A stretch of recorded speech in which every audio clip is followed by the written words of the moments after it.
بسم اللہ الرحمن الرحیم۔ ابن ماجہ میں حضرت ابن عمر رضی اللہ تعالی عنہما سے روایت ہے کہ رسول اللہ صلی اللہ علیہ وسلم نے فرمایا، ایک شخص نے ایک مرتبہ کہا، یا رب لک الحمد کما ینبغی لجلال وجہک و عظیم سلطانک۔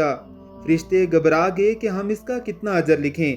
اخیر اللہ رب العزت سے انہوں نے عرض کی کہ تیرے ایک بندے نے ایک ایسا کلمہ کہا ہے کہ ہم نہیں جانتے کہ اسے کس طرح لکھیں۔ پروردگار نے باوجود جاننے کے ان سے پوچھا کہ اس نے کیا کہا ہے۔ انہوں نے بیان کیا کہ اس نے یہ کلمہ کہا ہے۔ فرمایا، تم یوں ہی اسے لکھ لو، میں آپ اسے اپنی ملاقات کے وقت اس کا اجر دے دوں گا۔ یا رب لک الحمد کما ینبغی لجلال وجہک و عظیم سلطانک۔ یا رب لک الحمد کما ینبغی لجلال وجہک و عظیم سلطانک۔ یا رب لک الحمد کما ینبغی لجلال وجہک و عظیم سلطانک۔